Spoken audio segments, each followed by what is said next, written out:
Hello Habu ভাই। কাবিলা, এই যে আমি ভিতরে ঢুকে গেছি। আচ্ছা বিমান ছাড়বে কতক্ষণে? আরো আধা ঘন্টা পরে ছাড়বে বলছে। এই আধা ঘন্টা তোমার যে গেট নাম্বার দিছে হে গেট নাম্বারের সামনে খিসকে দাঁড়ায় থাকো, অন্য কোনখানে ঘোরাফেরা করিও না। আচ্ছা ঠিক আছে। এতারা যে গেট দিছে এই গেটের জন্য অন্য গেটে চলে গেলে কিন্তু তোমারে আর বিমানে উঠতে দিত না, কই দিলাম। আর বিমানে উঠার আগে আমাকে একটা ফোন দিবা, ফোন দিয়ে কইবা যে তুমি বিমানে উঠতেছো, আমরা কিন্তু এখন এয়ারপোর্টে আছি, ঠিক আছে? আচ্ছা আর ইয়া করিও কাতার নামি কোনো বাঙালি টাঙ্গালি হাইলে হাতা কতন ফোন টোন নিয়ে আমার নাম্বারে ফোন দিও, আমার নাম্বারে অথবা শুভ নাম্বারে ফোন দিও। আর ওকে সিম কিনে লইও। আচ্ছা ঠিক আছে। কথা কি বলছি বুঝছো?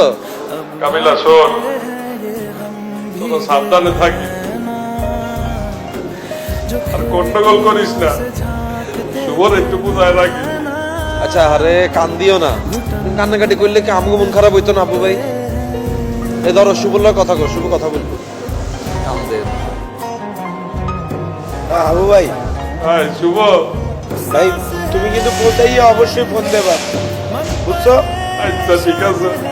শোন শুভ, তোরা ওই ইউনিভার্সিটিতে গেলে কখনো গন্ডগোল করিস না, তোরা মিলেমিশে থাকিস তাদের সাথে। আপন কেউ তো নাই। আরে কান্নাকাটি করিল না তো, এই না পাশাপাশির সাথে কথা কর। আবু, দাদু হ্যাঁ সাবধানে যাইস, নাইমা ফোন দিস, ঠিক আছে? আমরা এখন এয়ারপোর্টে আছি। দাদু আপনাদের কিন্তু দেখে রাখছে দাদু, ওদের তো আর বড় বলতে কেউ নাই আপনার দ্বারা। আরে হ, আমরা এক লগেই আছি, তুই অগুনিয়া টেনশন করিস না, দেখার। আচ্ছা দাদু। দাদু আরে বেটা কান দিস না তো, সাবধানে থাক। বলছা ফোন দিস দাদু আর এনজয় কর, ফুর্তি কর। ওখানে ফুর্তি করার অনেক জিনিস পাবে, ঠিক আছে? আবার কাঁদতেছে, হ্যাঁ।